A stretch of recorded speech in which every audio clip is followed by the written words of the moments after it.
By the close of an undulating second day, England had regained the upper hand after a frustrating afternoon in the field, in which Blundell's test-best 138 had rescued New Zealand from a nadir of 83 for 5 to post a fighting first innings of 306.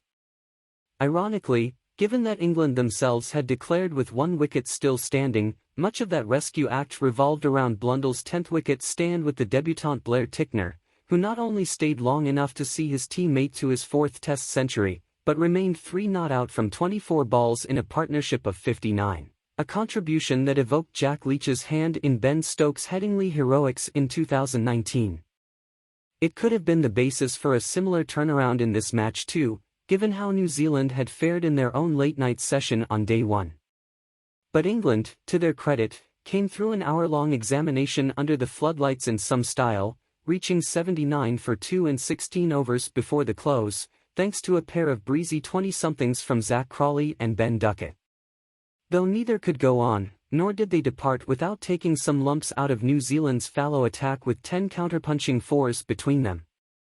Duckett, England's first-day agenda setter, was once again the more fluent of the pair in reaching 25 from 27 before Tickner capped his day with a fine lifter, fenced to second slip.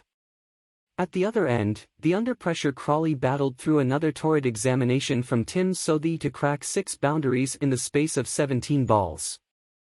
When he toe-ended a pull-off Scott Kuggeleijn in search of his 7th, however, Crawley cleared the way for a circus act denouement, as Broad marched out with 15 minutes left in the day's play, and fulfilled his brief to cause chaos in the most absolute of fashions.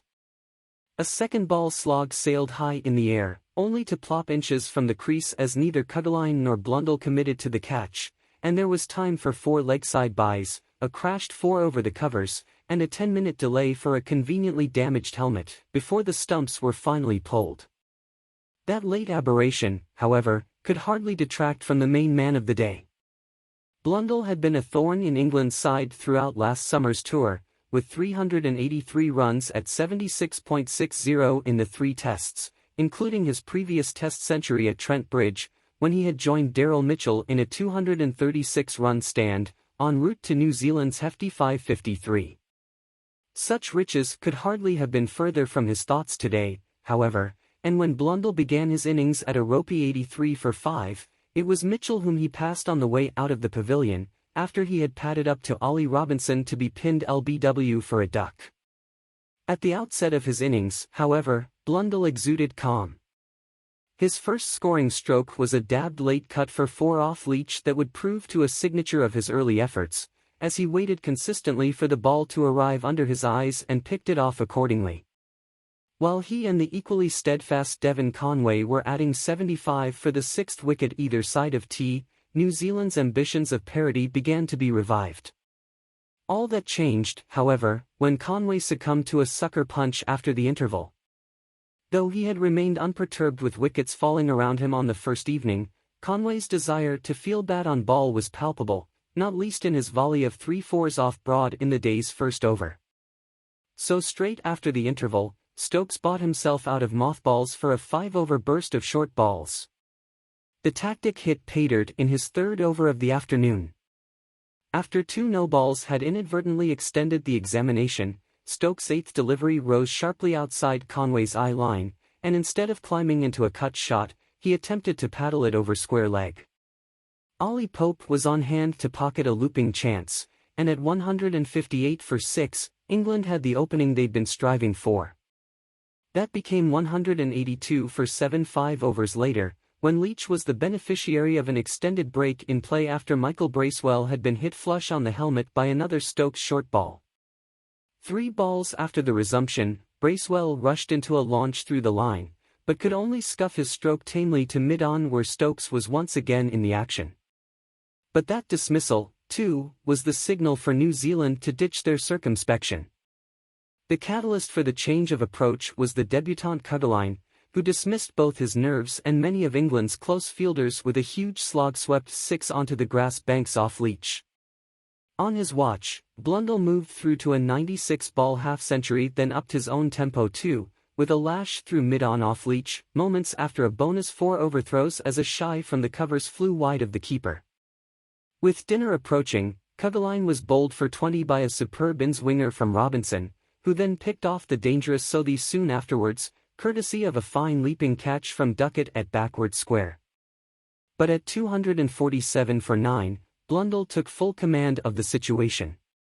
His first task was a personal one, to reach 3 figures, and in a single leach over, he lashed a 6 and 2 fours to march from 82 to 96. Tickner, with the crowd warming to his no less crucial task, then dug out a fine maiden including a pinpoint Yorker from Robinson, whereupon Blundell sealed his own deal with a sweep through backward square.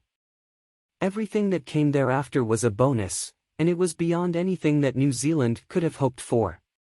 Out came his ramp shot to disrupt Robinson's length, followed by a murderous swing for the ropes through long on. Stokes brought himself back in a bid to end the nonsense, but he too was dispatched for 3 pulled fours in 2 overs, and England even had to turn to the second new ball as the partnership grew in stature. Anderson duly induced 2 more edged boundaries before one last swing for the hills ended up back in his hands. But Blundell's bludgeoning had effectively reduced this game to a one-innings shootout, as is the newfound nature of baseball. Another eventful day of Test cricket in Mount Maunganui.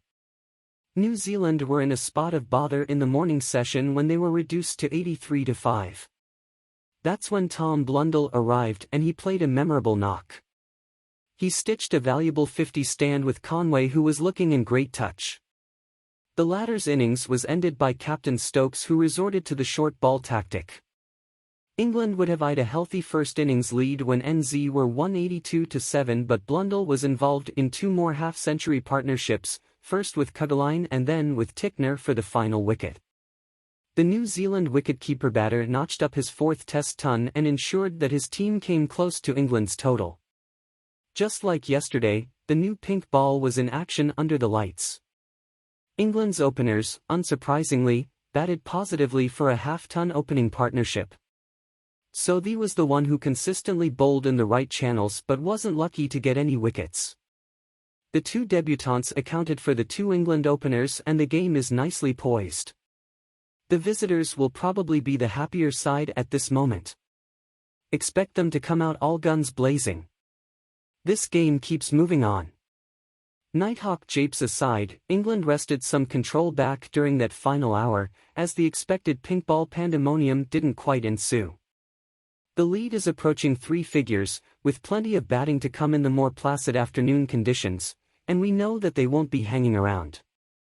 New Zealand aren't out of it by any means, with Tom Blundell's magnificent 100 forming the centerpiece of Day 2.